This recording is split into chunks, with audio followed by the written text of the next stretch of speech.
Hi, friends. So I'm starting a bit of an experiment today. I don't know how this is going to land or if it's going to make any sense, but I was dared a while back, longer than I'd like to admit, um, to start doing online content for what holistic design means. So I have a business that's called Berlin Holistic Design that I started about 5 years ago. And, you know, even just 5 years ago, when I would go to like architectural lectures and hang out with architects and um, and just immerse myself in my peers around me, at least in this conservative neighborhood that I live in.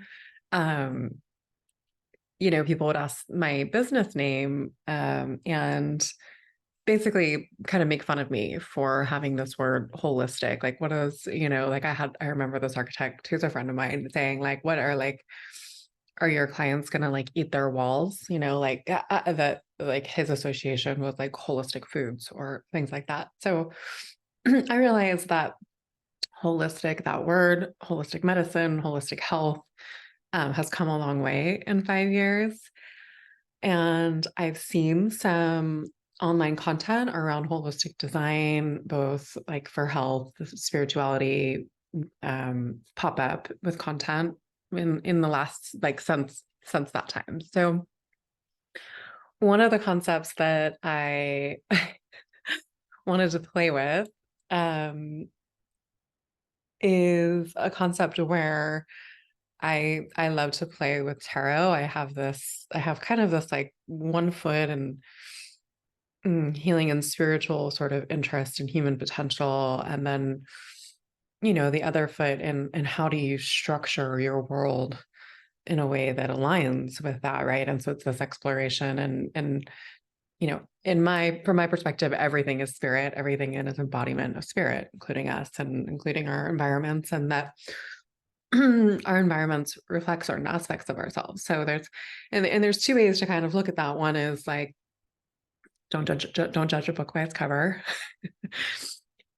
which I get, in terms of that there's a lot of masking that happens, as well as there's a lot of overcompensation for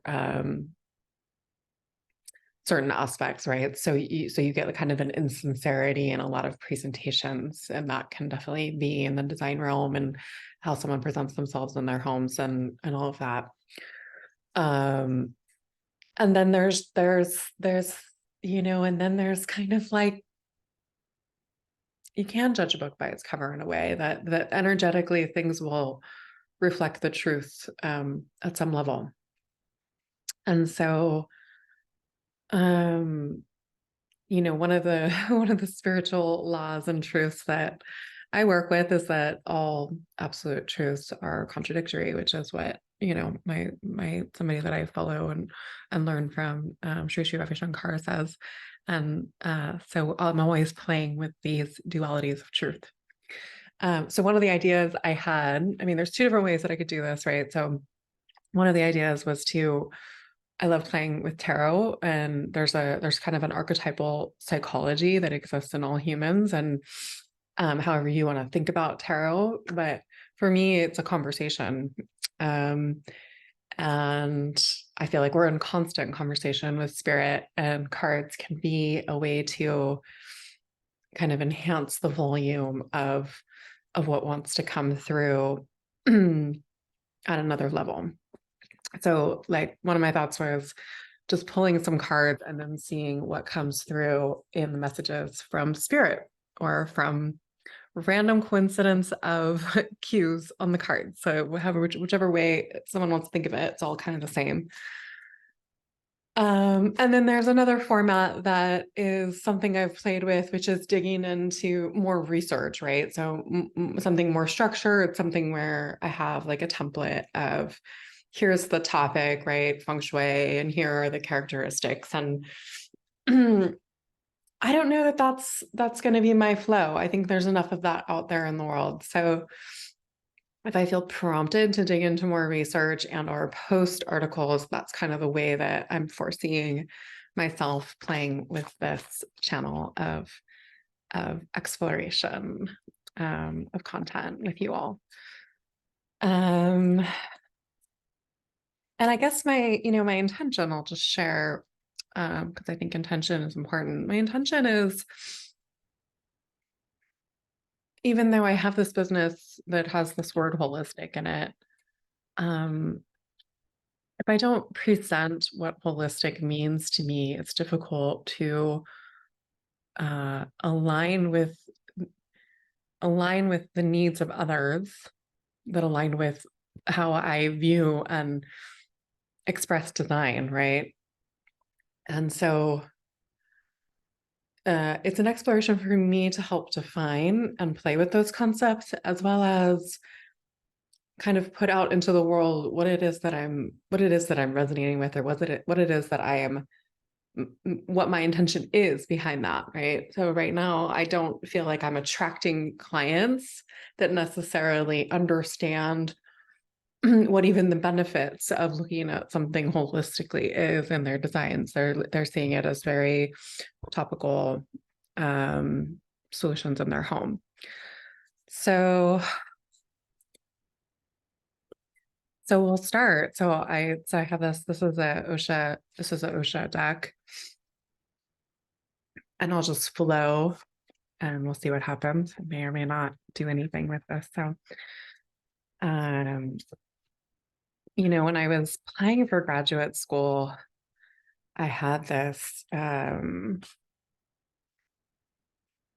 wrote a paper, and I was taking a nap and I woke up with this kind of poem in my head, and I ended up submitting it as my paper for architecture school. And I remember the response of the admissions was kind of like, whoa, like, where did this come from? Like, what is this? And this was, I don't know, a long time ago. So yeah, the world of architecture formally was not necessarily in the realm of holistic. It was starting to branch into like some environmental aspects. Like, I remember being 8 years old and saying, I want to build homes and design things because I care about the earth. And I remember people, because I care about people's well-being and psychology, and people were like, well, those are different things. So those don't have anything to do with each other. So that's kind of the point of what these videos are, is to start to explore, how do these things impact us at deeper levels, at relational levels, at community levels, at global impact, at earth impact, self-impact. And so I wrote this poem about, and this is kind of speaking to that duality that I was talking about. And I'm just going to start to hold up some of these cards and kind of where I'm getting the prompts from. And so, yeah, the post was, or the poem was something about, and maybe I'll post it in the description below, but it's something about how, like, a very let's say, well put together, very well thought out, very organized, very expensive, very stylized, almost scripted home can feel void of warmth. It can feel, there can be a sense of overcompensation, of proving oneself to the world, right? So just in terms of, even if the same thing is in front of you, right, there can be an energetic behind it of, look at me and look how great I am, to compensate for this need for validation. Or it can just be like a full expression of self, that is just a pure expression of authenticity and embodiment for someone, and those could look really similar, right? So the energetics behind what our intention is, the wounding behind what our intention is, if our intention is to gain validation from our neighbors, from our peers, from our communities, it's a very different feeling than saying, this is something I really like and I experience, and Marie Kondo has been like such a help, as much as you can kind of go that direction and then go opposite that of that, right? But she really brought in this concept of like what brings you joy, right? And so I think in design, this is one of the things that I really look at in multiple ways, right? And what brings you joy in terms of how you live your life, what brings you joy in terms of objects around you and what kind of energies they carry, what they remind you of, what gives you joy in terms of what things reflect back to you. Like I'll never forget that movie, The Secret, where she, takes that man who's not in a relationship and changes his artwork from women looking away to people looking at each other, right? So that concept. I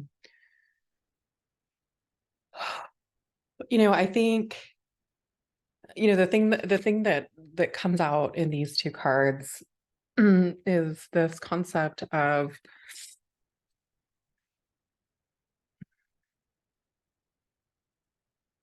how do we relate with each other in our creation processes? And one of the things that I have seen in the world of working with clients, especially couples who are working with designers, architects, and other design agencies and other review processes, right? County or coastal commission. And then how the teams are working together, right? So how the contractors working with the subs.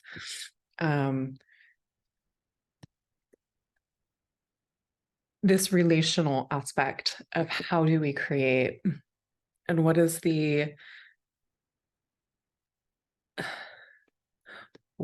energetic of the process. I think when we think about remodeling our homes, we think, gosh, it would be really great to change out all of this limestone and have a marble, backsplash, and I want like a floral pattern, and and we're thinking about, this is how I want my space to look. And and then you get your partner, and your partner's like, well, I think this giant slab of really multicolored, stone would look good for the backsplash, not like a intricate cut of flowered, marble, like with gold gilded, so then there becomes this dialogue. And then you get, the architect that's like, well, if we're going to honor the entirety of this beautiful hacienda post-adobe structure, we want to go maybe with more clays and some more natural colors, and or your designer or whatever it is, right? Or your builder for that matter. And your builder might say, well, the most, to stay in budget, we need to work with like a Home Depot, like, classic subway tile, that's $199, and this is the easiest way to build it. And so those kinds of dynamics, and that's just like a very superficial, skim across the top of the types of relational dynamics that happen. On the side of, I've worked in the building industry, the way that a contractor or developer treats their subs, where you are getting materials from, how are those materials being extracted from the earth? How is it fitting in a client's budget, right? Like sustainability at a level of, are you blowing out the budget, right? Which I've certainly done many times. And um, and how are we getting those materials? What are the systems that we're supporting? How is that developer treating that sub? Are they being treated respectfully, fairly? So so I guess what I'm trying to say is that the building process takes years. Takes years when we're looking at something like conventional home design. I also do event design installations, and that's like more like months. But in that same regard, you know, how am I engaging with the people that are setting things up? And what am I sourcing? How am I sourcing? So one of my principles that I look at is if I can do anything locally and support any local businesses, I know that when I'm looking at the broad spectrum of how a culture stays supported is that they don't just buy into the 1% like target purchases, right? That you are looking at ways that you can support a local economy, which is a threaded, you know, network of also how you're supported, right? If we all just went to like one big developer, designer, builder, you know, none of us would have any work. And that does happen in terms of like furniture with like West Elm or Crate and Barrel, or and as much as I use those things as much as any other person. And certainly the standards of sustainability and sourcing, and at least some effort in marketing to greenwash, accurately or inaccurately, has come a long way since I started design, which I'm happy to see that that's an interest and an incentive in that process. And then this other concept of what are we doing this for? And so just kind of tying back into this poem that I was exploring, these energetics. When I find clients that are building a home to get external validation, it's really obvious to me because a couple of patterns show up. And one is that they can't make a decision, and that they're asking everyone around them for opinions. And this is the way to just, like, it's a complicated enough process. There's enough options on the table. But when you're operating from a place of other people's validation, it draws the process out. It makes it much more chaotic. It creates many more change orders when you're going from this person to that person and getting your sense of your expression from the outside. And so obviously, if you have a partner or a family, your expression of yourself is going to be an expression of a collective vision, right? And there's going to need to be some alignments and some compromises there, because your overall intention is to create a structure for all of you to coexist together. And so these are kind of like just like foundational things that if I could have people sit in those contemplations before they decide to call a contractor or a designer or an architect, or even, you know, or move through the design process of their homes, these are the things that I might have them examine at a personal level. And so I find the most successful projects are when the client knows themselves, knows what they like, isn't looking for external validation, and they can make decisions quickly. The visions come pretty quickly and easily. And then I can pick up a field, you know, for the most part, of what they're trying to create. And then I can help them articulate in material form what I understand their intention is at an energetic level. And when their intention is clear, and their sense of self and what their preferences are clear, the design process can go much, much, much smoother and much, much, much faster. So that's like the first little bit that I'll start with.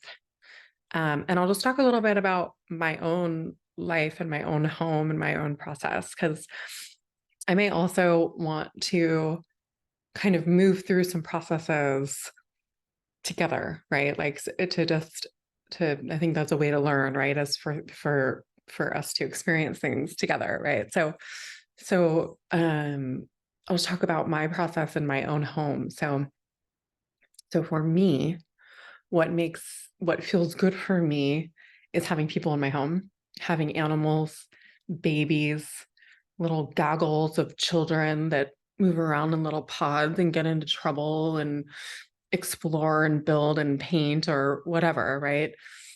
So for me in my life, having expensive furniture or furniture that my cats are going to scratch up, and it's going to be almost I've wanted to buy really nice couches and really nice things for my home here, and I just know that I don't declaw my cats. I don't keep them inside. Like, they're inside, outside. They do as they wish, and that's how I prefer to have pets. So um I don't have the energy, the desire, or the bandwidth to be worried about a cat scratching, a $17,000 couch, um, or a baby throwing up all over my whatever.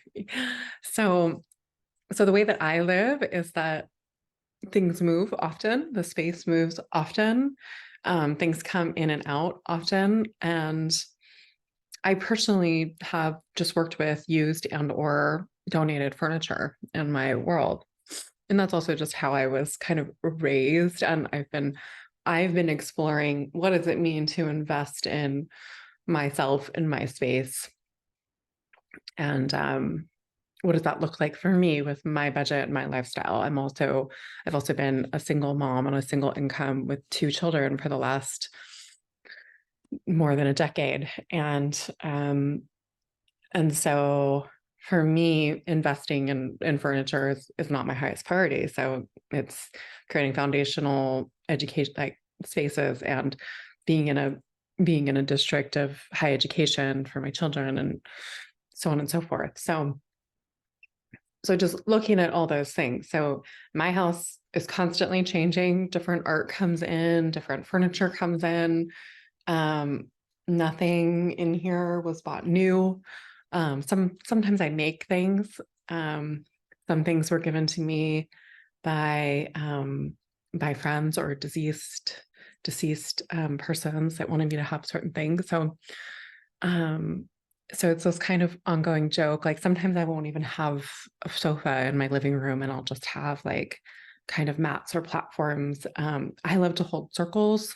I love to have circular arrangements of people on the floor. I love to hold ceremony, and so I need a space that can be movable, flexible, and I need to be able to, you know, I don't know, at some point be able to move and not trying to figure out what I'm going to do with these big investments that I've made. So it's this ironic thing where, like, people, I'm this interior designer or whatever you want to call me. I never really resonated with that, but it does seem to be my title for the most part. It doesn't buy furniture for myself.